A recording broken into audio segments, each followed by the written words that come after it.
If you're actually with us live, welcome back to the Wing Badger Tavern, where friends tell stories. If you missed it last week, we kicked off our new adventure, Campaign 2, the Cleanup Crew. And it's our second adventure in the world of Urada that we made with you, the chat, 3 years ago. This adventure is different from us for us because we're playing in the Cypher System, and so we're going to talk a little bit about that tonight. We're going to talk about the adventure and our characters and stuff we're excited about, and then I'm going to teach a little bit about the Cypher System, which, I mean, we sort of know how it works already, but there's always more to learn, right? So we're gonna develop a little bit. But first, in case you missed last week, I wanted to give you like just the premise of the adventure. So let me just quick play our intro video, and then we'll go from there. So here's our intro. Roll bumper.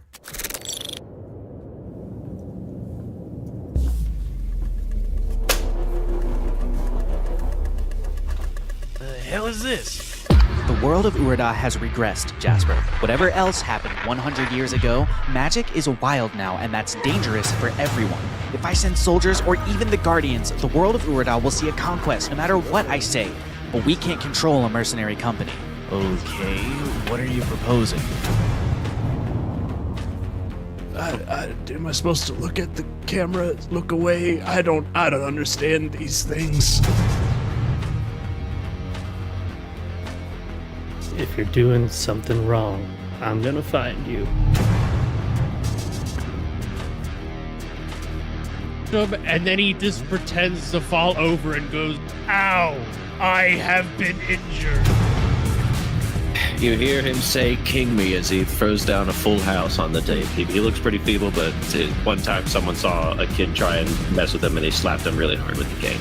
So they're supposed to be what? Some kind of arcane janitorial squad? Who's gonna lead a team like this? No, don't look at me!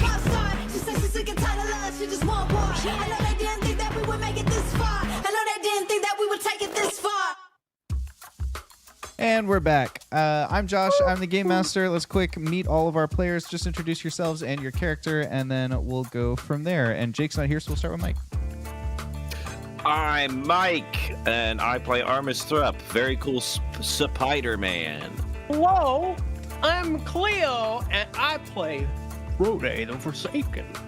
He is a tongue-tied, imitation explorer who fucked around and found out with the Fae. I'm Trevor. I am playing Davroid Gravelheart, a rough, tumbled, gruff detective, dwarven detective. That's all of us, because Jake's not here. Rip Jake. We'll always remember him. Too bad he got sacrificed in Michigan this week. So that was a good sacrifice Really cool. ceremony. I Probably one will of the best say. ones I've seen. Yeah. Yeah. Oh yeah. It was very moving. And the after party dinner. Yeah. That was really good. Yeah. The He was after tasty. sacrifice dinners are a big deal. Like you can't sleep on those. Okay, well, let's talk about our first episode. Actually, let's start with maybe a little recap of the episode. Why don't you all tell me in your words what happened in the last adventure? I'm curious to see what you took away and what you didn't, what mattered to you and what didn't matter to you. We got to meet all our crazy characters, and they did all the really fun intro stuff. And then we all sat in a room, and drank a lot of alcohol and got to know each other real well. Someone sat on an apparently not important hat. Hats are very scary. I love that hat. I love that hat. There was some shenanigans. We took a nap. We had some tea. We went on a mountain. We went inside a thing, and we saved fake people. As you do. As you do. I will say, I really loved the intros and cutting off Josh. Me too. We got like very different flavored intros for our characters, which I thought was pretty neat.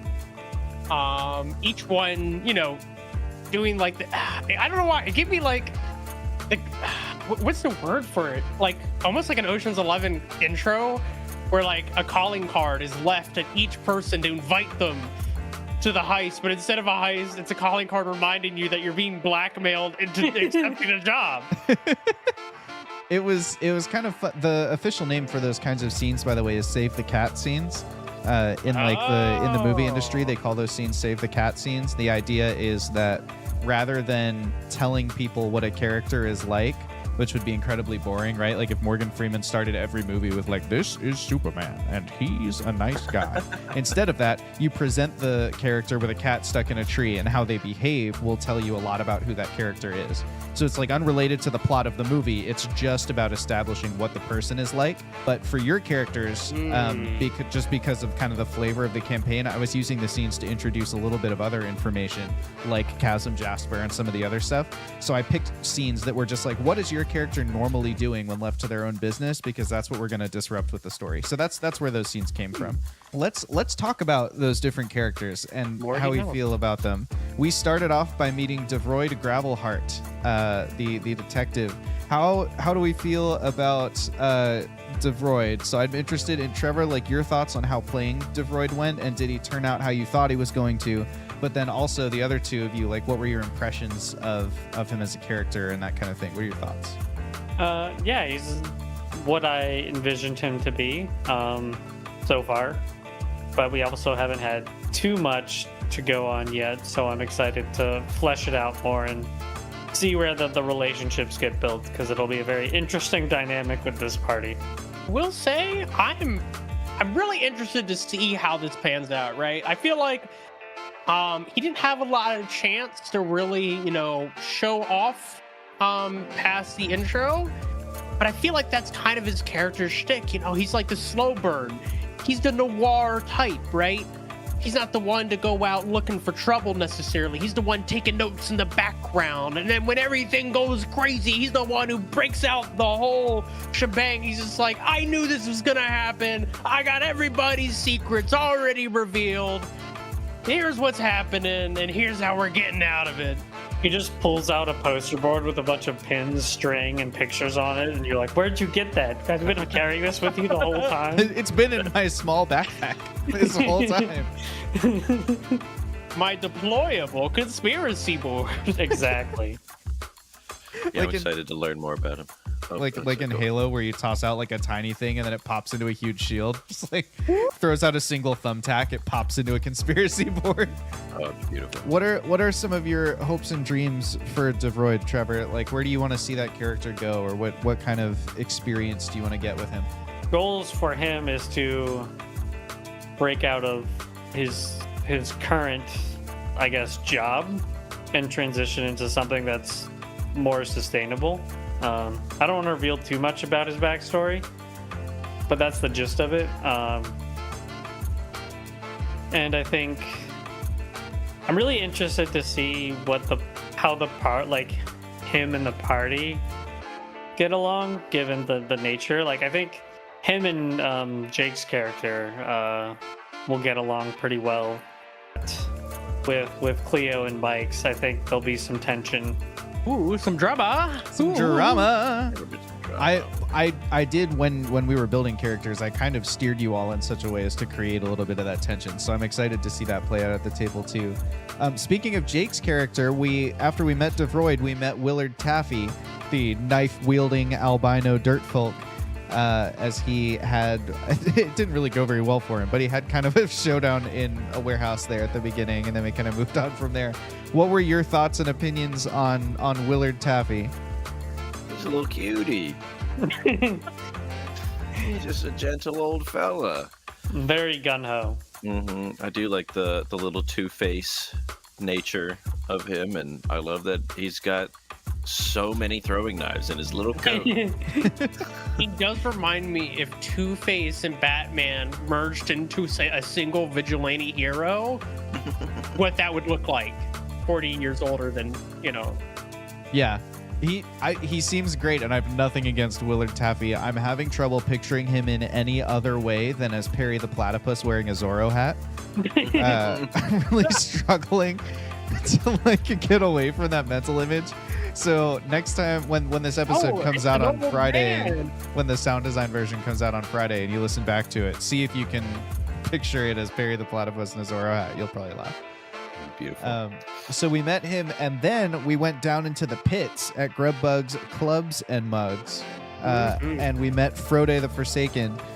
How do we feel about Frode? Cleo, did Frode turn out how you thought Frode would turn out? Do you feel like you need to make any course corrections to get back to the character you were hoping to play, or do you feel like it kind of landed the way you were hoping it would? So, as with like anything I do, you know, a little bit of improv thrown in there. I never go in 100% with the idea fully solidified until I hit the pavement. And let me tell you, I'm a little scared. I may have given Frode a little too much face, you know, a little too much face of the party vibe. And that was the one thing I told myself when creating this character. It's like, I don't want to be the face of the party. I don't want to be the face of the party. And then immediately, I just can't help it. You declared yourself as the brains. I mean, that's what Frode would think. Like, yeah. I think I just can't help think of quips and quotes and things he would say in the moment that I just were like, I gotta say them. That's an interesting point that you bring up, because we worked on that in our last adventure with Jake, who I guess we can rag on because he's not here. He did a really good job of taking the critique to heart and adapting and being really good at it, but just getting to the point where he was like, just because I think of a funny quip doesn't mean I need to deliver a funny quip. And it made him better as a character and more interesting as a storyteller. So I do think, like, even whether it was about Frode or not, if you're finding that you're like, I can't turn off the quips, that would be an exercise I would push you towards. It's just like, see what happens if you wait 5 seconds before telling that joke and see if the scene gets cooler, you know? To be fair, I'll also say I was working on fumes that first session, like major fumes, and I was already kind of delirious. And that came out in full force with Frode. So I'm hoping by the next session I play, you know, he'll be a little calmer. I still want him to have that wild energy about him, because it's not Frode without it. But maybe he'll just back off a little bit, you know, pump the brakes. I gotcha.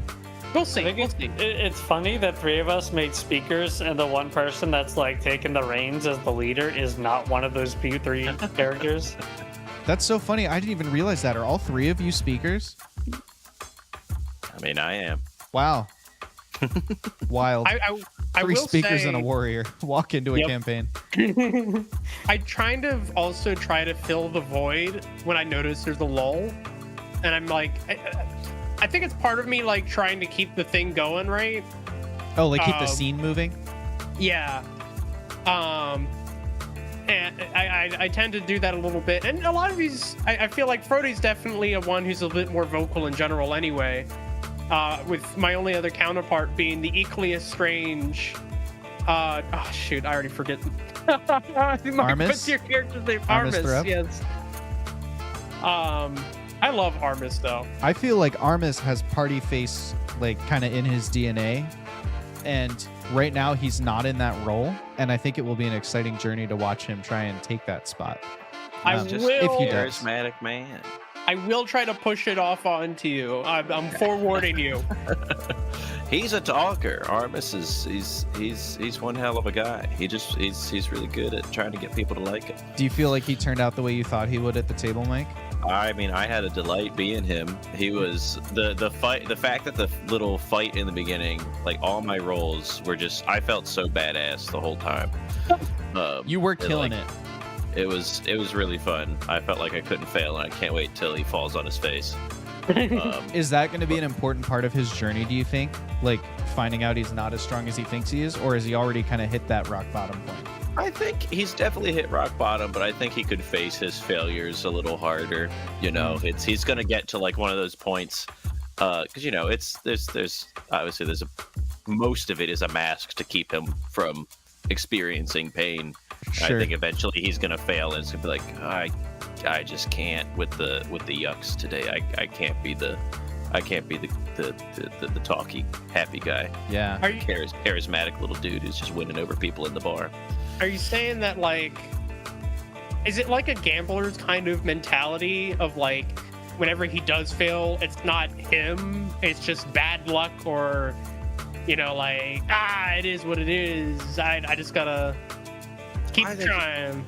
I don't know. I haven't gotten too deep into him yet, but I imagine like when he does fail, he's not an idiot, you know. He got to where he is through a lot of conniving, so he knows how to make things work. It's just when he fails, he kind of fails hard, I think, and it's just like I don't know if he would really sulk in it, but I don't know if he fully knows what to do with himself in those situations yet. He's not fully emotionally developed of a person, you know. I wasn't sure if, like, you know, he accepts the blame or if he just shoves it off as, like, you know, like, you know, if it wasn't for blah. Yeah, no, he's not. I don't think he's so ignorant of himself that he'll like lie to himself and be like, "This isn't my fault." I just don't think he really. I think he went a long time without really giving a shit about being a bad person or like living with like mistakes or whatever. He's just like, I guess he's kind of that. I'll move on, but now he's like, actually trying to really reconcile with it, and it's a difficult time, you know. Emotional journeys. Emotional journeys. I like that everyone's got secrets, and it's like we try and talk about ours. It's like, I don't want to reveal too much right now. Part of me is wondering if we need to just like trust each other to not metagame so that we can have the dialogue, you know? Because I think we're all going to do a better job of supporting each other as players if we know. But on the other hand, I don't want to take the player agency away from you and like make it a rule. But I've been tossing that around in the back of my noggin. Imagine it's a classic example of like, you may understand the journey somebody else's character is trying to undergo, and you may not know the details of it, but you also don't want to like play your character with that in mind necessarily. Like, you don't want to be like, oh, I know that, you know, Armis is having a rough time and I need to support him. I don't know that. He's the happy-go-lucky guy. So it's one thing to know it out of character and one thing to know in character. So you play your character as if though you don't know.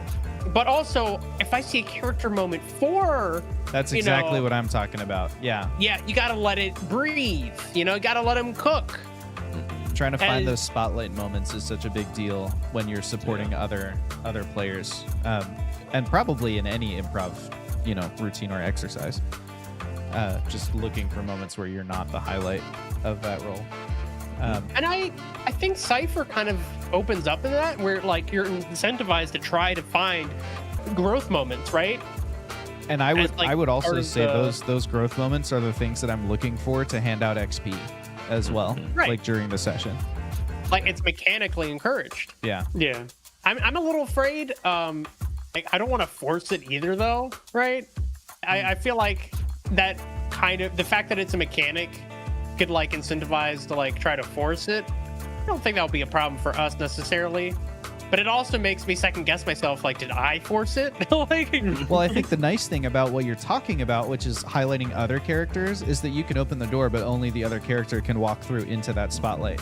So if you see a moment where it's like, hey, I think, you know, the scene has been set up and maybe Armis could experience a really cool moment on his journey here, you might ask him a pointed question. Like, you know, hey, man, I see you're balls deep in your third alcohol of the night or whatever, you know, but like if he doesn't want to talk about it, he just won't. And then the scene will move along. I don't know why, but I just imagine like you're like, this is the time to talk, and the camera whip pans, and there's just no one there, and you zoom in the background, and he's just at the bar drinking heavily, like. Yeah. Well, it is. It's like Josh, you said something about improv stuff. I mean, it's like there's the idea of like gift giving and whatnot, and so like you can be in a scene with someone and try and like oh, look at that stain on your shirt or something. Where'd you get that? Or just like set them up for something, and it's their choice whether or not they choose to play with it. And hopefully you'll yes and. But that is the dream. It's that they will go along with what you give them. Yeah. I feel like we saw some exceptional yes and when the group all first met in that conference room, and there was this moment with the hat where I don't know how heavy this mole is. I still am in disbelief that he just sat on the hat. But I just want to know what's going on with Frode, and we all do. I want to know how he fucked around and found out. I will say I do love how I feel like you need the context of that whole conversation, because I saw the short and I feel like it misses a bit of the context of just there's this whole buildup of back and forth and threatening and intimidation about the hat, and then all of a sudden he's just like, fine, I'll sit on it. There's just only so many seconds that I can put into a YouTube short. 60. Oh. Thanks, buddy. That was helpful. Yeah, you with the numbers. Hey. If we want to know how many. Yeah. Armis Thrupp, also the engineering brains of the operation He's here. a thinky guy. He's got It's 14 intellect. You know, When I made my character, I was telling Josh before that I accidentally gave myself too many descriptors, and so I removed the appealing one, and that took my intellect down by 2 points. So just for, it wasn't important. I go to show you that attractive people get ahead in life. All right. Yeah. So then we also met Kazzom Jasper, the Gold Guardian. How did we feel about Kazzom Jasper? Opinions, thoughts on him, if there are any? Maybe he's just not even that memorable. I love playing around with him. Hi, Jake. So Casper is the gold guy, right? Yes. Yeah, the Gold Guardian. Gold Guardian. Feel like he's set up to be. He almost reminds me of. You watched the show with me, White Collar. What was the name of the police officer? Or the agent? Agent Peter Burke. Yes, White Collar. He kind of reminds me a little bit of a Peter Burke. Maybe like at the very beginning where he's still like very like strict and like in his ways. But that's the thing, yeah. I almost see the growth happening where he kind of grows to love us, and we're the little family of misfits. Aw. Only hope. I don't know if he is classified as a misfit. I mean, we're the misfits, and he's the responsible dad figure. All right. We'll make him love us. We did see in that opening scene, we see that there's a little tension between him and the Queen over this operation. I mean, obviously he's still doing his duty, but you know, he doesn't like that he's got this particular assignment or whatever. And then the other character we met was like one of the other Gemstone Guardians. We didn't even meet him by name, but we saw there wasn't a whole lot of respect there either. I really liked hitting that guy in the nuts. That was such a funny moment. It's just like me and Jasper aren't on the best of terms, but goddamn, you don't disrespect a legend. Game recognizing game. That was so hilarious. It's like ball tap. Oh, what? Were there any other like favorite moments that were either fun to watch or fun to play? I mean, the whole simulation. I mean, all of it was a blast, but the whole simulations part was really fun. I did want to ask, did you actually? You had one of the characters say, "I didn't expect you to get through it so fast." Did you, Josh, as GM, actually not expect us to solve that on our second try? I for sure expected civilian casualties for at least 6 runs of that exercise. It's just, I had built it to be challenging to save the civilians because they're all in the middle of a great big long bridge that's falling. But you all, with some clever rolls and a cool player intrusion, you solved the problem, and that's the point. So I was very impressed. That was genuine shock and being impressed on my face. Yeah, I think, Josh, you intentionally design a lot of these things with no solution in mind, correct? Oh, yeah. I don't want you to feel... So I never want you to feel like there's only one right answer to the problem or that there is an answer to the problem. Because in either of those senses, it's like our decisions don't matter. We're just going to stand here and wait around until one of us stumbles upon what Josh already came up with. Or... like, you know, okay, well, we're here, but the stakes aren't real because we know this problem can be solved. I present you with real world problems where they're motivated from the other side, and then you have a chance to interact with the real world and figure those things out. I don't know what we would have done if I didn't have my time stop thing. That was my only real that was a solution big to the deal little girl problem. in that moment. Good. Like, really hard to find. I was just like, I don't know what to do. Like, well, I knew what to do. I just didn't roll well enough to do it. One of my favorite moments, and it might have even been a little throwaway moment for you, Mike, but I thought it was a really interesting insight into Armis, or maybe it wasn't, but it felt like one to me. When Armis gets to the girl first, this is a spoiler, chat.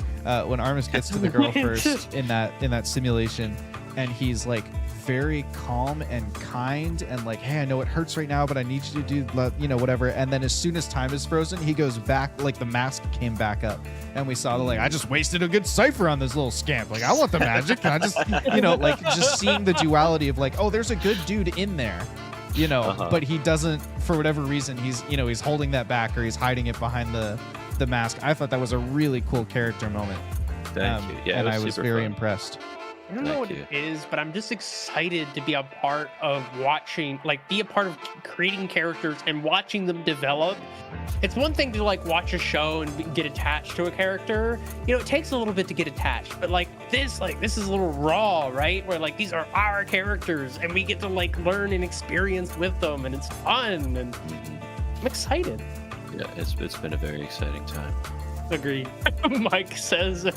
Trevor, what are some of your favorite moments from that first session? We just haven't heard you talk very much.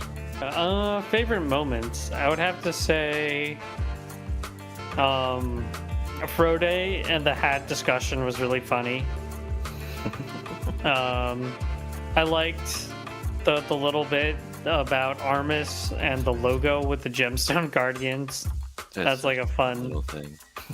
And then with Willard, the like newfangled technology sort of mindset was pretty funny. I love the disgruntled old man. He's just one of Yeah. God dang old newfangled that magic sons of bitches. All right. Which I think will be a fun character flaw to see more and more in this world when we are constantly around newfangled technology and all. I just have to put this out here, okay? The truth come out. I did not expect the hat thing to be as funny as it was. Okay? That was just me in the moment thinking like, man, he really put up a fight about this hat. He's just gonna sit on it? The very first time that I put a hat in front of you, you went Super Saiyan so hard that Discord noise cancellation canceled out your roar. So I knew the hat was going to be a big deal for you the rest of the session. But I don't know where that line came from because it felt out of character for you to be concerned about the hat. I mean, it obviously was in character, and so it just teaches us more about Frode, but it was so out of left field that I was just not ready. I mean, as a person individually, I was just shocked that anyone would just sit on their hat. Like he really cared about that hat. He spent so long talking about it. Why? It was just a beautiful thing to pick up on. It was a beautiful little moment. Jake just posted in the chat a couple seconds ago that he said it took us months to actually flesh out our campaign 1 characters. I can tell how much better we are at role playing now because these characters feel more full in their first session together. I agree. I think that you all did a really good job. I think that also I'm going to take that opportunity to compliment Mike a little bit, who hasn't been in our first campaign, but I feel like the chemistry that he brought immediately was huge. So just good job, Mike. I'm glad you're here. I think you're killing it. Thank you. Thank you very much. Mike is doing well. Happy to be here. Jake We says love Mike. Jake says that he's light and he won't crinkle the hat that bad. That's how I figured. He's just a little old mole. It's a big hat. It's. I think we said that last time. It just makes a little divot for him to sit in. He's just a It's mole, and life is a nightmare. What are some of the things that you are excited to see, and maybe where do you think the story is headed next? Either of those questions. What am I I'm not definitely excited not to over see, here dude? taking notes for like how to structure the next session. I'm a little excited to see. I feel like some of our quiet characters like open up a bit. Mhm.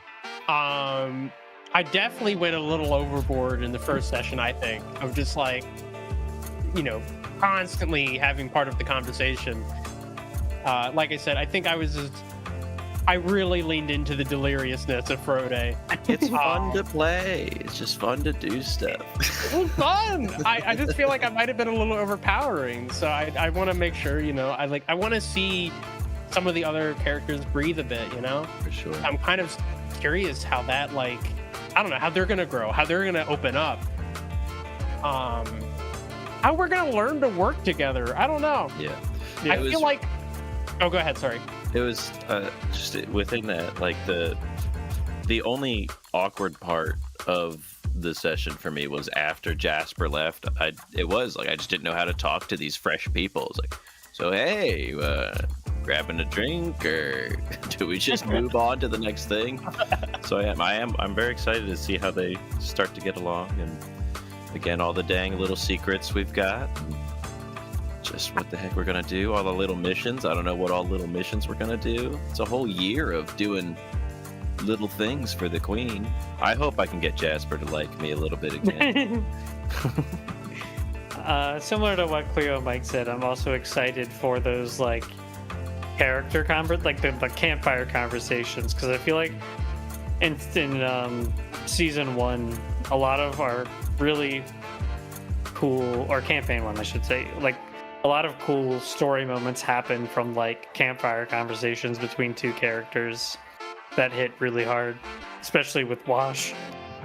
Oh, I really loved the conversation that Jeb and Fox had outside of the doctor's house? Oh yeah, in Neutral. In Udril, yeah, right before we got the joke book. Like, that just felt like I don't know, good moment, good moments. And I'm excited for those, especially with these Good moment. Good moment. I just physically restrained my body from doing that bit, and then like 10 seconds later, Trevor did the bit, and I was like, I should have just done it. We're all doing it. I agree with you, and I think that one of the things that makes those moments so powerful is like a story that has evolving tension, like upbeats and downbeats, and then kind of figuring out where those kinds of scenes slot in. And I think we have really cool vehicle in this adventure that we did not have in campaign 1 for that, which is that you have a home base that you're going to keep returning to. And so there's always, like, whether the mission went well or poorly, there's sort of always that moment where you're like, okay, I guess we're back here, and the world keeps turning despite the thing we all just experienced. And so there's kind of a cool vehicle for like kind of prompting those conversations. And I think especially for Davroid, who, Trevor was telling us his goal is to kind of distinguish himself as someone of importance. I feel like those in-between moments are moments where we might be able to watch him grow into someone who has become someone of importance. If he does. I mean, maybe he doesn't, and we just watch him be frustrated about it. But I wouldn't say necessarily he's like trying to be someone of importance in terms of like the celebrity style. He just wants the I guess like recognized from someone like Jasper, where he doesn't need like the public's admiration or approval, and he probably would actually actively work to not have that. He'd much rather work in like a behind the scenes kind of way. So like, I guess to put it as an analogy, he wouldn't want to be the like A-list top tier movie star. He would want to be like the guy holding the boomstick on an A-list movie. Okay. So maybe his journey then is about him earning just Jasper's respect. Is that more like what you had in mind? Got it. Would you describe him as like a Dr. House kind of guy? Like he's really good at what he does, but like no one really gives a hoot because he's such a, not that your guy's a jerk or anything. Yeah, but like, yeah. He just kind of honestly, because he's got some whatever traits that he's not really honestly popular. kind of like, yeah, like the way I built him is like he's really good at what he does, but he actually has negative attributes when interacting with people in a positive social setting. Like that is a legit detriment on his character sheet, and it's so funny. It makes me feel like he wants to talk over Josh. Yeah, go ahead. And sorry. I'm feeling like he just wants to make a difference in the world, but not necessarily, be recognized by it. Yes. And he wants to rise above his current position. just wants to be recognized that he does his job well. That he's like actually someone upper in a higher position to say to this guy, hey, you're actually really good at what you do. Yeah, he does genuinely wants to help, but he doesn't want to interact with people as much. Affected, but maybe not admired. Classic IT guy. Yeah. Sorry, Wash, if you're out there. This is an interesting conversation for me, and I'm glad we're having it, because I was under the impression from what we had said before the campaign, Trevor, that he wasn't particularly great at his job. He just had a really good work ethic. So this is helping me kind of reframe the adventure that I had in mind for him. So I'm glad that we talked about this. Yeah, I think that when he first started, he wasn't very good. And then he grew into it, developing better, but then he learned about the darker side of everything, and so he grew this tougher exterior to handle that specifically. Got it. So does he have trouble in social interactions because he's like mean and gruff? Yes. I He's did not a not people feel person. that in session 1. Yeah. So that'll be something interesting to explore. Which, I mean, in session 1, everything changed I for won't him say in the he's blink of an eye. mean and gruff, but he's not like Tough nut He's- to crack. yeah, he's very like isolating because he doesn't want to get close to anyone. I see. Essentially, Is he like a Wolverine complex? Everyone did the same head tilt. That was so weird. Mike, at the same time, even with the latency. Did you see that, chat? Something to think about. yeah. I don't know about Wolverine. I guess you'll have to describe that one to me. I'm not I as mean, like Wolverine is known for keeping people at arm's length. When he seeks out solitude, or if he goes to a bar, it's not because he wants to hang out. He just wants to drink his woes away. He's a very solitary character that always rejects any kind of love or relationship people try to build with him. definitely. I'd say so. That sounds on the right track. He is going to be. I'm very interested to see how him and Armis interact, because that's very much opposite of who Armis is. Like, not a lot of people particularly like Armis, but he's just a big showman. He loves his whole deal is schmoozing people over, and sounds like he's gonna have a real tough time with Mr. Davroid. It's like, just does not want to interact with anybody. But maybe it could be a bonding thing. It's like, hey, if you want, I could talk to the people, and you can be there and like watch how they do stuff or something. Yeah, and it's not that he doesn't want, or like he'll interact with people on a daily basis. It's just that, and like it won't get personal for him. I don't want to put this in your minds to fabricate it necessarily, but I definitely, one of the things I think I'm trying to keep in mind, right, is that this early on in these characters' developments, we got to show off those stress points, right? We got to show off the dysfunction, so when we get the unification and the solidarity, it shows growth and it shows we earned it. And let me tell you, I am already brainstorming ways Frode is going to absolutely be the worst roommate.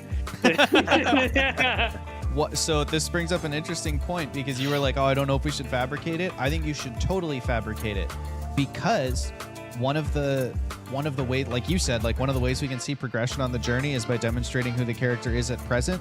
That's stuff that's going to earn you XP. Those are going to be blips on the character's journey, because if you don't start somewhere, then there's nowhere for you to go. So I think with Willard in the last session, Willard has his own journey, and I'm not going to share his secrets, but Willard's blip on the map there was him saying that he hates Cyphers and magic, and that he has skeletons in his closet. These papers better be legit. He hadn't actually done any growing of his own, but he took an opportunity to hey, there's this thing that's dark and it's part of me, and that happened at the table. And so I think looking for, and maybe don't fabricate the entire scene, but you could be looking for openings to okay, I know this is a weak point for this character. Is this a scene where he could sidetrack us a little bit? Or is this a scene where I could spiral, the moment? And would it be appropriate to step into that spotlight and do that? I was going to say, one thing that surprised me about session 1 was that we managed to complete it without too much strife. But if you think about it, right, it also hid the dysfunction that was present. None of us talked or communicated with each other. We all did our own thing. Yeah, it was like being in the same room but not being part of the same group. Yeah. Yes. And I'm really looking forward to showing that off. And I guess what I was trying to clarify earlier is I just don't want it to be forced, right? Yeah. Obviously, it's going to be fabricated, but, not where it's just you stole my mug. Well, I think something funny about the bridge scene was it's very opposite to how we played in campaign 1, in that in campaign 1 I feel like we spent so much time planning and talking things out, and then we come to this where we're just everyone jumps into doing something without talking. But that's the whole point, I think. Planned it. Yeah. Way. I'm really looking forward to showing off more of that dysfunction. Yeah. I It honestly just happened to work out for us. It probably shouldn't have. I mean, hey, the dice giveth and the dice taketh away. And in That's session true. 1, I think the dice gave a lot more than they took. And you know what? I think narratively it works. This shows, yeah.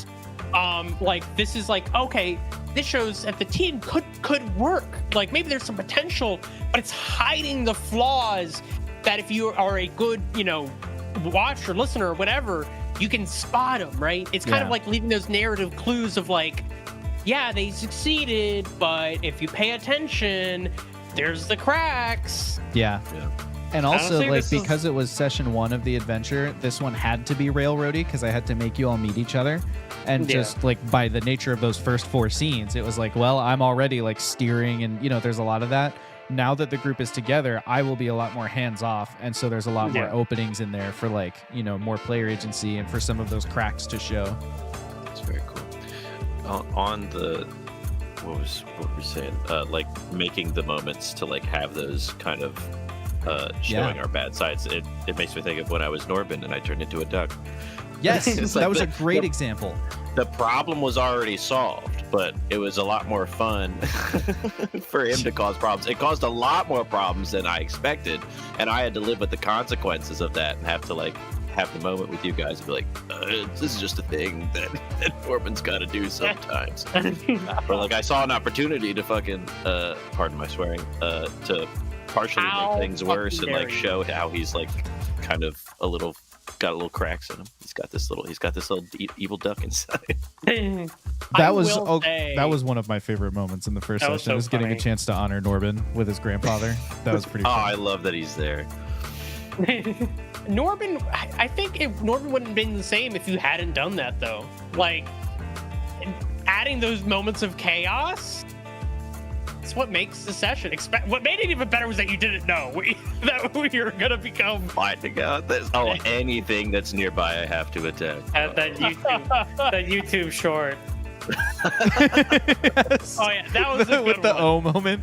Yeah. Yeah. I do want to highlight, just for your benefit, Mike, that was not my idea to put Norbin's grandfather there. That was Cleo's idea.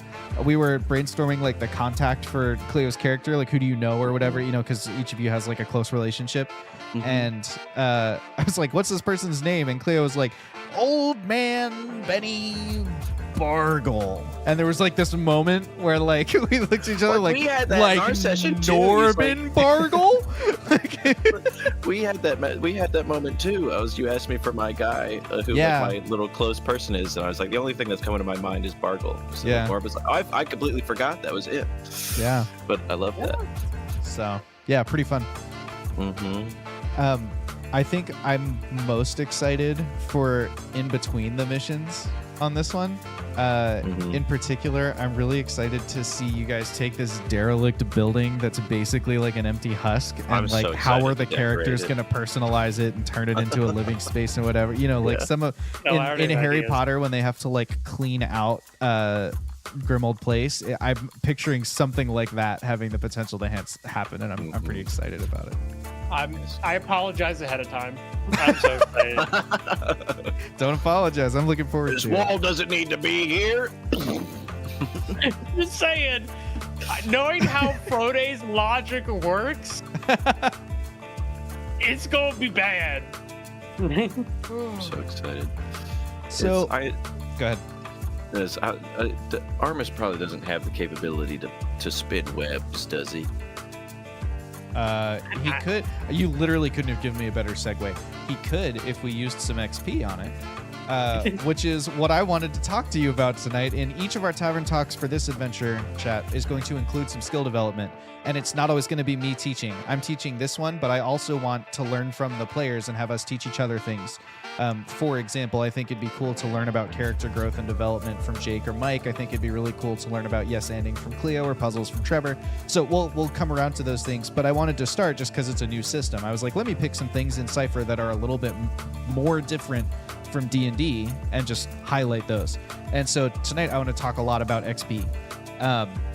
And I'm going to give you a couple yanked straight from the book quotes about XP, and then we're gonna move on from there.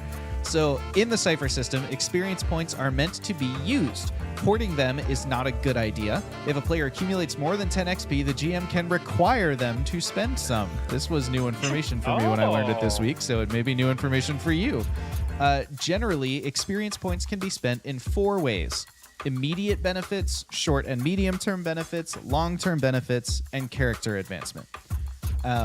The book also makes a point to say experience points are not a goal unto themselves. Instead, they are a game mechanic to simulate how, through experience, time, toil, and so on, characters become more skilled, more able, and more powerful. Spending XP to explain a change in a character's capabilities that occurred in the course of the story isn't a waste of XP, it's what XP are for. So essentially, XP are giving you a way to codify the narrative onto your character sheet and make sure that those cool elements of the story we're telling become ingrained in, like, what can your character do now that is new. How much XP do you have for your characters right now? How much did we earn in the last session? If you don't have your sheet up, that's okay. I think it was between 4 and 6 for each of you at the end of the last session. 6, yeah. I did spend mine immediately. I spent 1 on a character moment for the challenge you put us into. That's right, for a player intrusion. I spent 4 on Move Towards Perfection. So I added an edge. It didn't specify what I could add edge to or not. Any of them. Yep, you can pick any slot to add 1 edge. I may have added it to Might, which already had an edge of 2.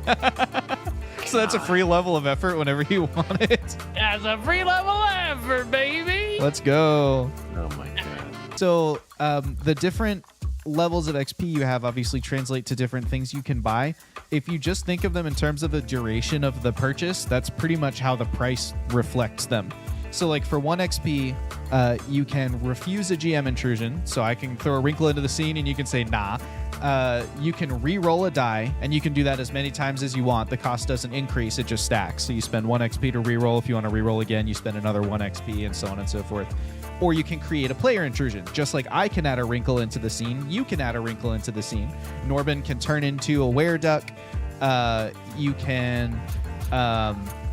You could add a tweak that is circumstantial. So like you're trying to weasel your way past a guard, and you could have his captain come out and, you know, yell at him for filling out paperwork wrong. Those are all the kinds of things that could be player intrusions. Where are some times in the last session where this might have been relevant or helpful? We have one spot where Frode used one to take a task that was a difficulty 9 or 10 and turn it into a task that was a difficulty 6 by tweaking the circumstances. What are other times where it might have been helpful or neat to have them? That's when Davroid initially started trying to coordinate civilians. We probably could have used one there to either ease the task or I guess just help get them moving in the way he wanted them to. What might the intrusion have been? What little wrinkle could you have added? Be one of or a few of the citizens actually stopped to listen to what he had to say, and then they started helping. Oh, to add on to that, maybe a paramedic was in the crowd, and he managed to get a hold of them, get their senses and sensibility right, and they can help you. That would be a really good way to tweak it too. Also, you could treat those player intrusions a little bit like oceans as well. So, for example, Davroid is a detective. Maybe he realizes that he's got, an emergency flare or something in his inventory. It's a one-time use thing. It doesn't stay with him longer than that. So it's still a single immediate use complication. But that intrusion would have given him something that that's probably an asset of 2 levels easing a task just because of how obvious a flare would be. Or a GM intrusion a player intrusion could also have been something there's this crack running down the length of the bridge. You could have said the bridge is thick enough that the crack doesn't make it the whole way to the end. And so maybe some of the civilians are already on solid ground, and so there's less of them to move, so it's a less challenging task. Could also be a use for an intrusion. About some other scenes, what are some other ways we could have used player intrusions? This is an exercise to get you to think in terms of what a player intrusion can give you. So it's not like there's a right or wrong answer here. I will say I've been trying to take to heart what you said earlier, and I think you might have even said it during this session, but also during session 0. perhaps even during like our little mini thing to like learn Cypher. Maybe I've said it a lot. Maybe you said it a lot. Idea of, should be the last thing you do, right? And I'm trying to take that to heart a little bit more. And I think during that challenge, I was trying to branch out a little bit on that. But it's like you said, it's all about finding, things that would fit in the scenario that would make things easier for the task. And player intrusions are just, like you said, oceans. And I'm just trying to get more in the mindset of that. I think what might have helped is maybe having an ocean like somebody threw a steel chair in the ring, but I was struggling at the beginning of that fight. That would have been a great one. Yeah. Could have even had it be your contact there. Like, they're, because they're helping you, do your thing. So that would have been a good one. You're right. A chair falls into the ring. I glance up. I see a little wink from my contact. Yeah. This is a little bit of a sidetrack, but I just wanted to mention because you brought it up. The ways that you can modify a task are skills, assets, XP, and then effort. And I think assets are one of the things that we have not explored very much in our mini session or now. And so that I just wanted to bring that back to your like attention. The Cyphers or equipment? No, assets are like tangible advantages. So a skill is a thing that's on your character sheet. Generally, it's like I'm good at pleasant interactions. An asset is a thing that you have, so it's outside of you. Skills are internal, assets are external. Okay. So an asset to your situation, let's use the ring fight. An asset to the situation would be I'm holding a chair. Now to get that chair, we had to use a player intrusion. But because the asset is external to Frode, that would become an asset that eases the task. But another example of an asset might be the energy of the crowd. If the crowd is getting really rowdy and intimidating, you could say, hey, maybe that off balances him a little bit. Could that be an asset? So anything that's external to you that is a circumstance could become an asset. And the reason that it's important to be tracking all of them is because you can only ease a task by 2 steps for each category, with the exception of effort, which scales with your player level. So you can only, even if you have 7 assets, you can only get 2 levels easier with them. And even if you have 7 skills, you can only make the task 2 degrees easier with them. So it's useful to be looking for all of them. Yes, Jake, that's exactly right in the chat. He says, sounds like assets should be pitched by the players, which also helps build the scene in the theater of the mind. That's totally accurate. They could be things that are already established at the table. Like I might say, when you walk in, there's a decorative chair. So then if Frode wants to use the fact that the chair is fancy as an asset to make it harder for someone to hit him, because they're like, oh no, that's fancy, I don't want to break that. That's great. But he could also invent something at that moment that makes it harder to hit him, and that would be fine too. So, okay, so that's 1 XP. For 2 XP, we start looking at short and medium term benefits, which I'm going to give you a summary and then I'll read you what the book says about it as an example. So basically, short or medium term benefits are like gaining a skill, which is like, that'd be like a line item on your character sheet, or more rarely, an ability, like from a focus, that provides a short term benefit. So the example the book provides is, let's say a character notices that the computer terminals in the facility they're infiltrating are similar to those used by the company they once worked for. They spend 2 XP and say that they have a great deal of experience in using these terminals. As a result, they are trained in operating and breaking into these computers. This is just like being trained in computer use or hacking, but it applies only to the computers found in this particular location. The skill is extremely useful in this facility, but nowhere else. I added a note as well. These are typically based in the past. Like your justification is usually before the current adventure. I had an experience that is weirdly relevant to this specific moment. You think of any examples where something like that might have been helpful in the last session for you, a short or a medium term benefit? I don't know about the last session specifically. I was just going off of like a general idea I had, but like we're dealing with like organization and a contact who was supplanted into that organization that I could communicate with for information about. So that's close. I think because that contact is someone who you could get in touch with over and over again, that would be more long-term. Okay. But there might be someone who, maybe you have a dossier from a past investigation that helps you identify the leader of the organization. That would be a short or medium-term benefit. It's a thing you did in the past that is relevant right now, but it's not like once you know who that person is, it doesn't help you when you come back to know who they are again. Like you've already gained that benefit. I would say also maybe having somebody in your debt, but it's a one-time thing, right? Oh yeah, because they'll be like, this IOU is paid at that point. Yeah. So that's a great example. Yeah. Can you think of a time? Maybe we haven't zoomed in on Armis scenes very much. Armis, are there any times where it might have been useful for you to have a short or medium term benefit in the last session? I'm really trying to think. He just kind of killed it, in my opinion, on the last one. So I don't know what I would have had him done different.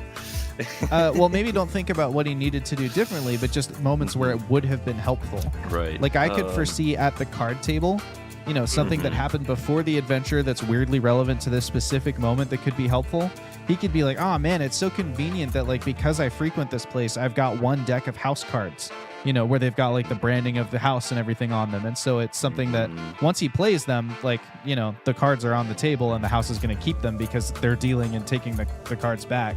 But right now he's got specifically weirdly relevant a deck of cards that's going to blend in with all the others. He might also perhaps have some information on that dealer that somehow makes it so that way once you reveal the animation, maybe shocks him that you know it. But like, it's a one-time thing. Once he realizes you know something, you saying it over and over again is not going to freak him out. If anything, it's just going to be like, I'm going to find out who told you that. Or isn't it weird that my marked cards got confiscated by this venue, but someone must have misplaced them and they got shuffled back into rotation this once, and I know where the marks are? It's only going to be relevant the one time. They're going to notice again if you start succeeding based on marked cards. But that's a weirdly specific, convenient asset that was provided to you by something you did in the past. Gotcha. The chapter goes on with 2 XP. So those are what we would call like short-term benefits. They're relevant right now, and they're weirdly specific, and they're from the past. There's also an example. These are getting into medium-term benefits. They're usually based in the present. So because of this adventure, I'm developing a weirdly specific aptitude that's relevant in this moment. For example, a character can spend 2 XP while climbing through mountains and say that they have experience with climbing in regions like these, or perhaps they spend the XP after they've been there for a while, and they say, I picked up the feel for this particular mountain. I'm starting to know the trails. Either way, from now on, you're trained in climbing in those mountains. This helps you now and anytime you return to this area, but you're not trained in climbing everywhere. This method allows a character to get immediate training in a skill for half the normal cost. Normally, it costs 4 XP to become trained in a skill. It's also a way to gain a new skill, even if the PC has already gained a full-sized new skill as a step towards attaining the next tier. Can you think of any examples where we haven't really been playing long enough for these to be relevant? But can you think of a time where you might be able to use that? It's okay if you can't. I for least can say, Frode maybe can earn a skill and specifically, being a showman in boxing, right? Or in the ring. That's true, yeah. Working the crowd. That's a great example. I could also see one from our first little mini adventure where, at the end of that night, you've been trying to wander around the same patch of woods for a while. You might be starting to get a little bit used to it. And so you might be able to spend 2 XP to get, okay, at this point, we're trained in this stretch of the woods, and that could ease your navigation task. I think moving forward, with like the area around the little cottage would probably be useful. Like, yeah, knowing if, like, noticing like footprints or something that aren't ours, or noticing like, I guess, dirt being moved somehow, like if there's like a rock slide from someone accidentally, rocks falling from or something. Yeah, I could totally see that. Maybe we would call that some kind of like perception benefit. Like, what it's supposed to be like here. You know what the norm is. So it's like when you're trying to notice, is anyone coming up the path towards us? Like, it would be really obvious that the footsteps are coming, or you might notice like, hey, that flock of birds moved that shouldn't have, moved, or whatever. Like, those kinds of things would stand out to you. That's a good example of a medium-term benefit. It's relevant forever, but only right here. And then the last section on 2 XP says, in rare cases, a GM might allow a character to spend 2 XP to gain an entirely new ability, such as a device, a special ability, or special mental power, for a short time, usually no longer than the course of one scenario. The player and the GM should agree on a story-based explanation for the benefit.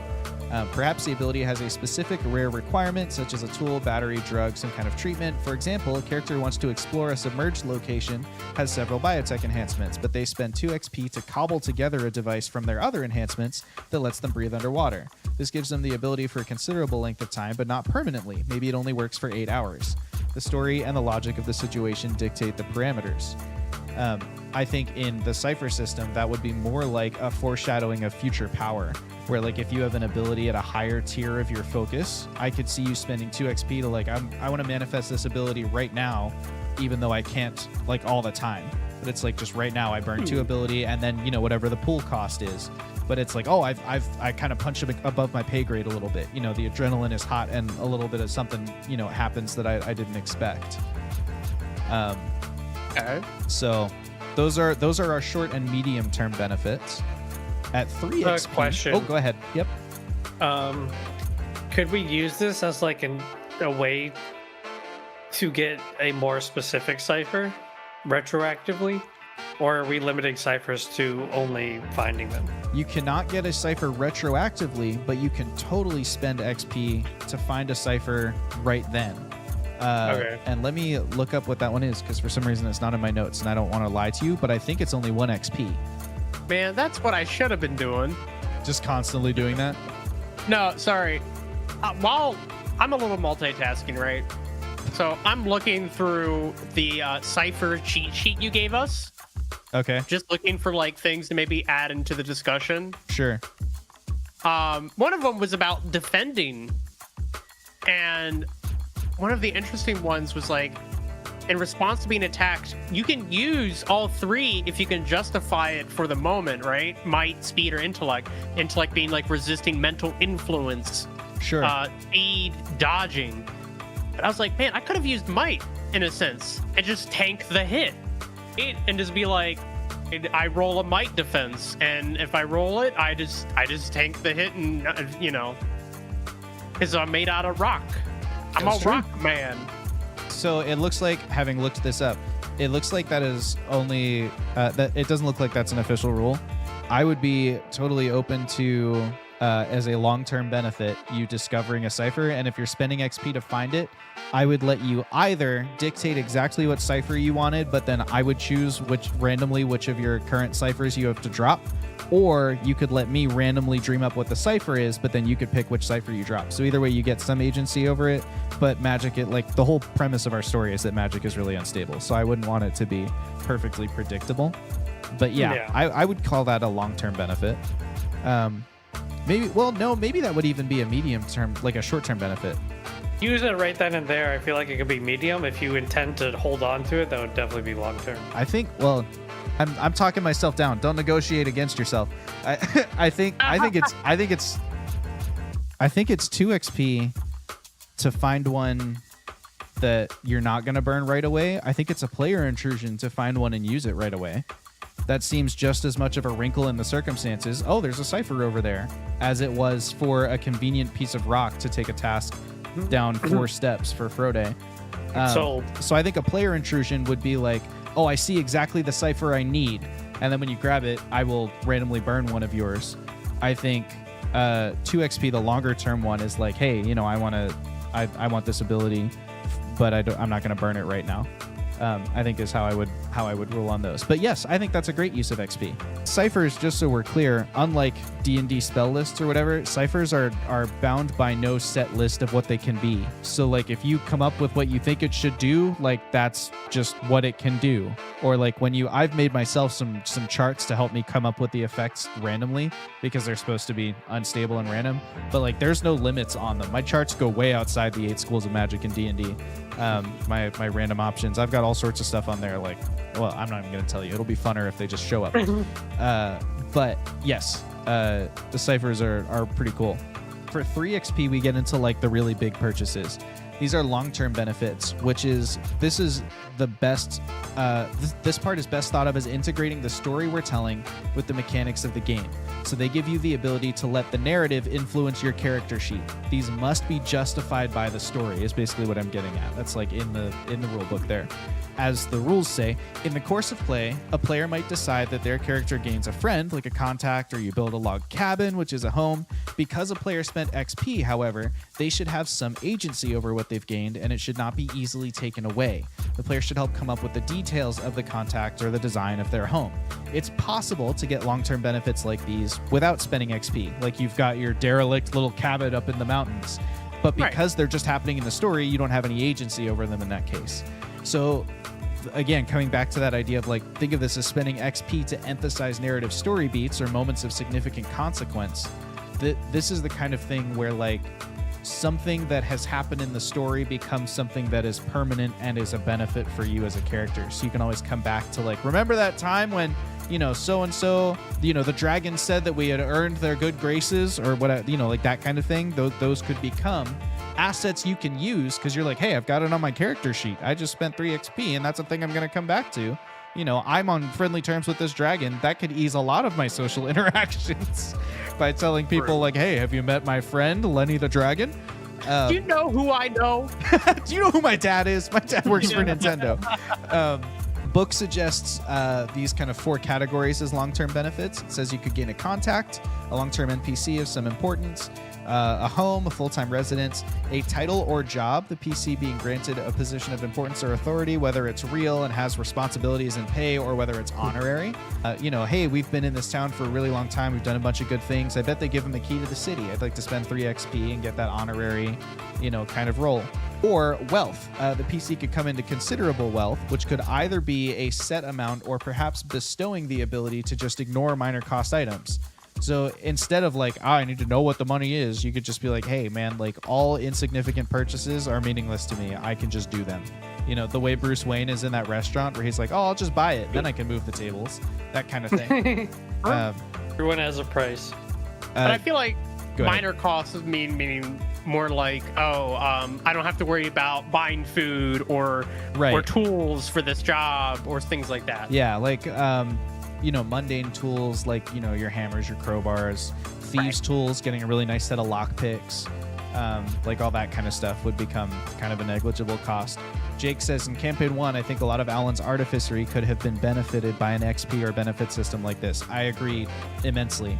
That kind of stuff where he's like, oh, I cobbled together the whatever. Those are those 2 XP short-term benefits. And he could have just been constantly using those. So that's a great example of how it could be useful. So those are your 3 XP benefits. We haven't played long enough to have any long-term benefits in our campaign, so I don't know that there's any real point in applying them there. Although, can you think of any where Fox or Zothka could have made use of them in the last adventure for Trevor and Cleo? I mean, just his leg could count as like a long-term benefit thing, right? That's a yeah, you're so right. I mean, I'm now remembering that he did lose a leg, gained a leg, lost it again once he found out it was sucking his soul, and then finally gained a more permanent. Yes. These things that you go through when you lose a limb, you know. Yeah. I feel like Fox attained way too many sentient items. Fox was like sentient item dude. Well, you gave me a talking broom. What am I gonna do? Not pick it up? I agree. I would have picked it up too. I get it. Not saying you're wrong for picking it up. The talking broom was at the end. You were already sentient items guy by that point. Don't turn that around on me. Okay. Yeah. Okay, so then for 4 XP, we get into character advancements. You have to get 4 different steps to advance to the next tier. The options are increasing your capabilities, which is like 4 new points that you can spread across your stat pools however you want. Moving towards perfection, +1 to edge anywhere you want. Extra effort, which is a +1 to your effort cap. So like at level 1 right now, you can only apply 1 level of effort to something, no matter how many points are in your pool. You could increase that to 2 levels of effort that you can apply on a task. And then gaining a skill. So choosing a skill that's not an attack or defense to be trained in. like, you know, jumping, running, lockpicking, deceiving, or even like areas of study, geology, history, whatever, something like that. You can even choose a skill based on your character's special abilities. For example, if your character can make an intellect roll to blast an enemy with mental force, you can become trained in that ability, which eases the task of using it by 1 step. I could see this being really useful for like resonance field, where it resonance field eases your task by 1 when you're getting attacked. You could now ease that by 2. Something like that could be really, really powerful. If you choose a skill that you're already trained in, you become specialized in that skill, which eases the task by 2 instead of 1. If you choose a skill that you have an inability in, the training and inability cancel each other out, so there's no modification to those tasks. The skill spectrum, so to speak, just so you get an idea of how much you can stack these, is at the worst end, inability is a -1 modifier. You can't, in skills, get worse than -1. There's no modifier. There's practiced, which is a special case. There's trained, which eases the task by 1. And there's specialized, which eases the task by 2. So you can't get more than 2 steps of easing from your skill benefit in this way. Practiced is a special case because it does not ease the task, but it allows you to attempt it. There are some tasks that require some degree of knowledge for you to even give it a go. In the Cypher system, one of those is identifying the magical properties of a cipher or an artifact, which is something that I've been doing wrong up until now. So you need to be practiced in identifying magical items, which I think at least one of you is, although I don't remember which of you it is. But if not, you might want to spend 3 or 4 XP on gaining that as a long-term benefit sometime in the near future. True. It doesn't ease the task, it just lets you do it. However, if you are practiced in a skill and you add a level of training, you become trained, which eases it by 1. If you have no training in the skill and then you add a level of training, you go to trained, which eases it by 1. So basically, practiced is a thing that can only come from your abilities on the character sheet. If you spend the time to develop a skill, it's going to be eased for you. You're going to start at trained. It's not going to, you're not going to have to like, oh, I need to get into practiced before I can become trained. I'm not adding an extra step to your progression. Does that make sense? Okay. What's the difference between, so trained is you can do it. What specialized is makes it eases the task by 1? So practiced allows you to attempt it. Trained eases it by 1. Specialized eases it by 2. Okay. There are 2 other options that are also possible character advancements, but they're just marked as other, I think, on your character sheets. I have no idea why these 2 are like the ones that were like, oh, just sweep those aside. But you can add 2 to your recovery rolls. That can be one of your advancements. And that's an every time thing. So right now, I think your recovery rolls are maybe a D6 plus 4 or something like that. Anyway, whatever they are, you would add 2 to them. And the other one you can do is reduce the speed penalty for wearing armor by 1. So for light armor, that would completely remove it. For medium armor, so like stacking that over time might be really beneficial if you wanted to wear heavy armor. You could take all the speed penalties off of that. Either way, after you have 4 advancements, the advancement card resets and you move to the next tier, which is where you'll get abilities from your type and your focus at the next tier, just like you would get abilities from your class in D&D when you level up. To clarify, I think recovery rolls is a D6 plus your tier level. Yes, that's the one. You're right. I don't know where I got 4 from, but you're right. You're right. 4. Got me. Checkmate, DM. I just said a whole bunch of words about XP. Are any of the things I went over confusing? Is there anything you have questions about? Do you have thoughts, opinions? I'm excited. Me too. I was going to go more into that and realized I might have been talking over Trevor, but I can go more into that. I was just going to say, I feel like a kid on Christmas, I just want to level up and get new abilities and see how they work and all that stuff. I think it just adds a lot of creativity potential. I definitely think it can be a struggle if you don't branch out yourself, right? For those I'm struggling. Reach out and really grab those moments and take charge of being like, yeah, this is like a long-term ability I want for this character, right? Or, be creative about it. I'm just excited to see what I can do with my character using this, pulling system per se. I may or may not use the first 4 XP I get immediately into advancement. There's nothing wrong with doing that either. Like, the advancements are cool, and your ability and type give you all sorts of dope stuff. Or your focus, I should say. Your focus and your type give you all kinds of dope stuff. It's just not the only way, and that's why I wanted to make sure that we had really clearly laid out all of the possibilities. And I agree with Jake.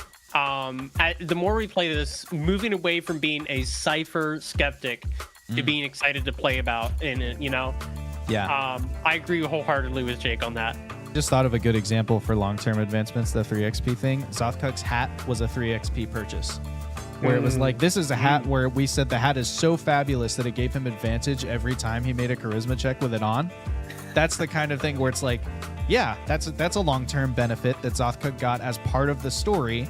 I want to, we're talking about how great that hat is, and Trevor says, I want to spend 3 XP to make sure that I'm mechanically getting a benefit from how awesome this hat turned out to be. So it's a chance to take something happening in the story and turn it into a permanent thing. Your Cypher truck purchase, where you put the logo on the side of it and made yourselves really recognizable, that's a long-term benefit. That's a 3 XP thing where you're hey, I went to Edison and I bought a car, and I'm great, car spends money, and then you say, no, I want it to be this car, and that's your 3 XP. We've just codified it into the narrative.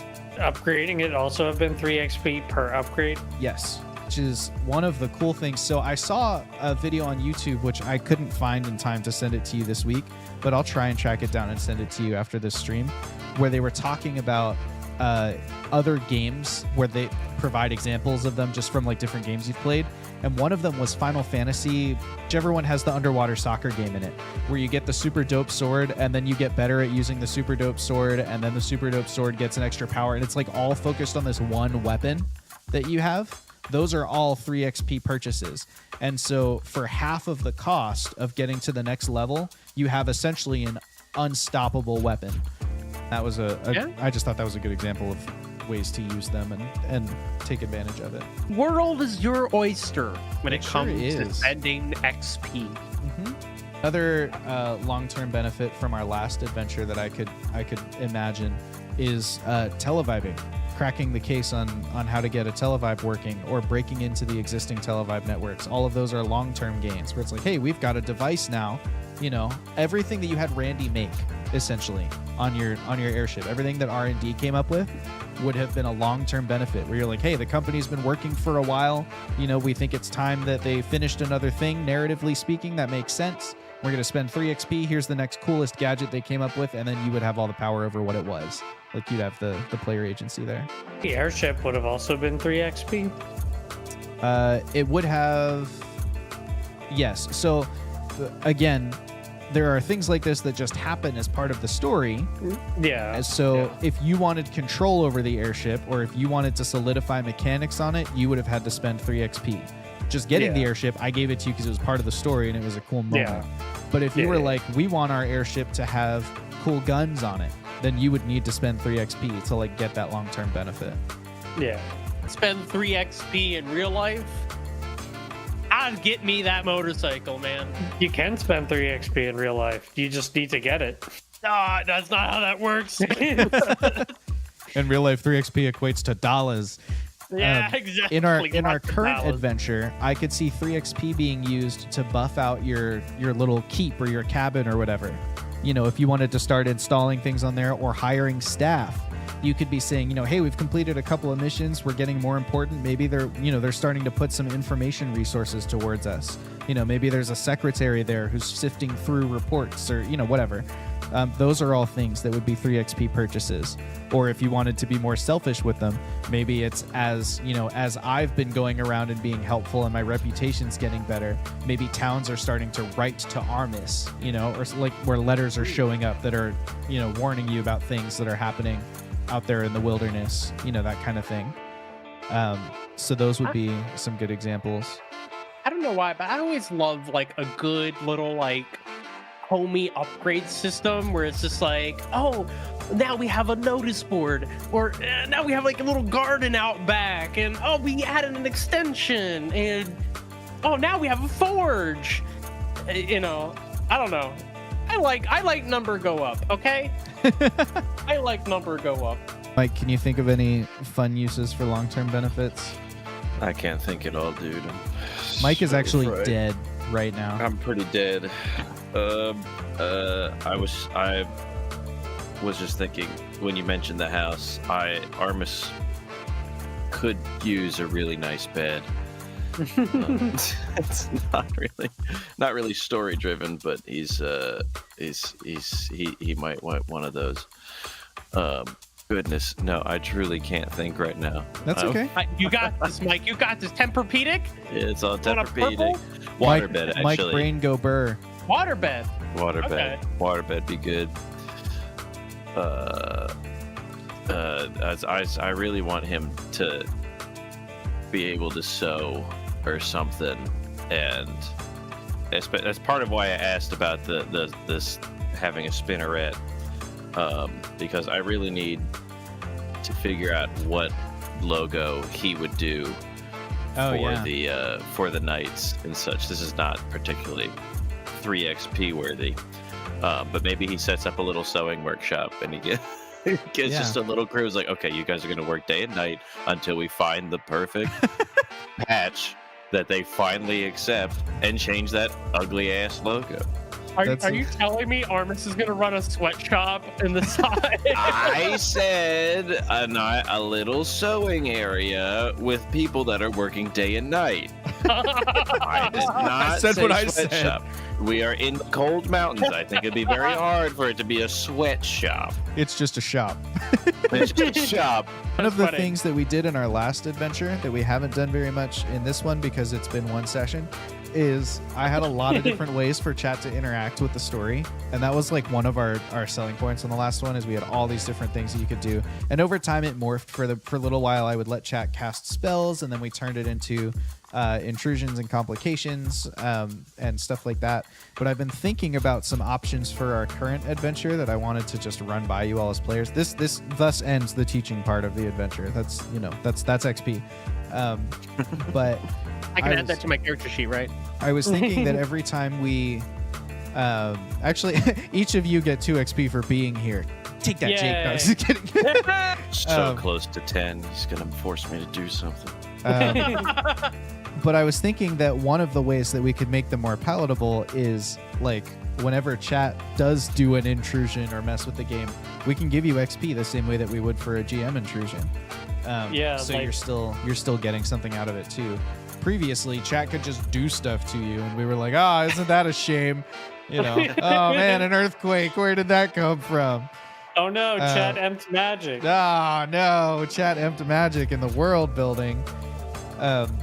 But some of the thoughts that I had is I thought it'd be funny for chat to be able to trigger a film noir, like address the camera moment, where at the end of whatever the current scene is, I'd throw everything in black and white, and Davroid gives us that, like, it was cold, it was rainy, and I knew, like just take us into his mind in the last scene. I couldn't believe that the team I'd been saddled with was approaching it this way, but I had no choice, and he just like gives us a little moment about it. Wasn't there a quote from last campaign where someone was like, it was a dark and stormy night, but it wasn't storming and it wasn't nighttime? Yes. Yes. So funny. You're right. That did happen. I think another good one, just to like add like little buffs and stuff, Yeah. for the chat to do is like maybe they create a cipher, or maybe they create like the opposite of a cipher, right? Like a negative magical effect. Oh, They sure. remove a cipher.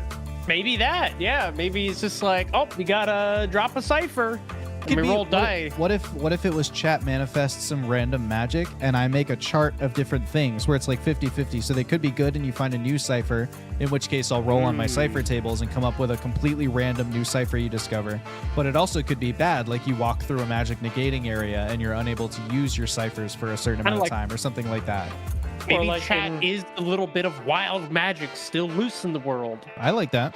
Maybe it could be an expensive option, but maybe chat could give us XP. Sure. Just like bonus XP for you out of nowhere. Yeah, why not? Why not? Of course, we would be banned from using chat like we always are. Yeah, I have so many points. chat could provide some juicy XP for the players. Did I lose all my points? No, never mind. I got 8,000. Never mind. Chat could make me change accents. Like for whatever NPC I'm doing, it'd just be like, new accent. Although, does that break the story too much? I wouldn't do that. I would like. Yeah, that probably breaks the Unless story you too can get the instant feedback of like when you start doing it, just have them do a different accent. I don't think them changing accents in the middle would fare well. Chat could ease or hinder the next roll. Spends a level of effort. That's a fun way to call it. I like that. Chat It'd be spends cool a if level. chat had like, I don't know, some sort of. Remember when we had the drops that chat could invest into? Oh, like the big, like collective things. Right. Like maybe there's like a kind of like something with our home base that chat can invest into. We get a ceiling. We get a ceiling. That implies we don't have one. It's a really crumbly cabin. It made sense in the past one because it was like, hey, R&D is working on this, but we don't know how long it will take them. I'm not sure if I can think of a way that it will fit in there, but I'll write it down for myself and I'll try and brainstorm some options that are like care collective package. chat goals. Yeah, I'm trying to think of what would be a fun like thing for a chat to add points into and not get an immediate like something to invest in. But yeah, we'll probably have I to think do a little bit of I think that's a brainstorming good on that. start. That's like 1, 2. That's 5. That's a good start. Five's only a good thing- number. Yeah. The only thing I can think of is it's not good, but the only thought that's entering my head right now is they make us call our mother. Our mom just shows up wherever we are. Hey, Mom. Hey! What are you Mom. doing here? It's so dangerous. Mom, I'm undercover. None for my Please. friend. Oh my God, please. How did you find us? We're so deep in this cave. I thought you'd be hungry. I know how you are. I'm I sorry. I packed think you- it's I like made pizza rolls. Mom shows up with pizza rolls as an intrusion. My gosh, I want Oh, pizza no! rolls now. After I this don't know stream, do you why. guys want to go get pizza rolls? Yeah, please. I do have to prepare. Was that a for, serious offer? Yeah, that's a serious offer. Nah, I can't. Oh, I have to okay. be Go upcover. Is that real? No. Where can you go to get pizza rolls? Like The we just grocery all- store? Yeah, we it'd be all like just a- go to it. Sounds like grocery we're going to store. a restaurant. The Mike pizza will roll For pizza restaurant. rolls right now, dude. Mike, we'll meet you halfway. Yeah, Yeah, okay. Yeah. yeah. That's good. Meeting Everyone's Mike driving an halfway is a hour. lot easier than meeting Jake halfway, okay? Mike's only one state Okay. away. That's fair. Like that's actually doable. Yeah.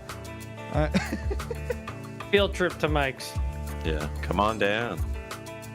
I don't know why, but I'm just thinking of like a You're right, really Jake. serious noir where you're traveling through like maybe a foreign country and you're trying to hide, disguise, and then just like a door opens like, "Hey, honey, I got your pizza roll." Yeah, You're like, "Mom, what are you doing here? I've spent years working undercover." And she's like, "Well, I've been looking for you. You haven't called me in You never forever." come around. I thought the only way to make it happen was start an underground organization that's corrupting the entire government. That seems to be all that interests you anymore these days.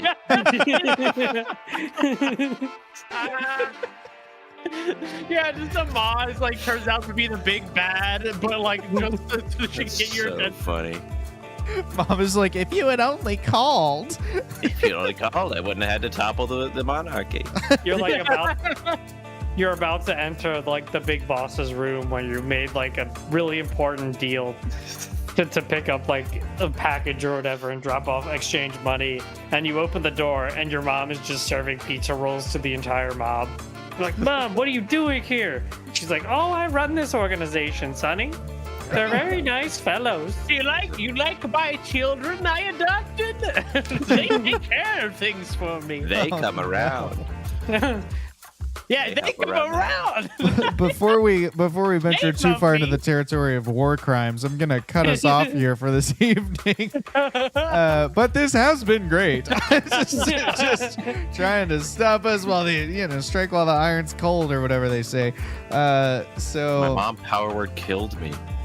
yeah, Mike's dead. That's probably a good sign that the stream should be ending.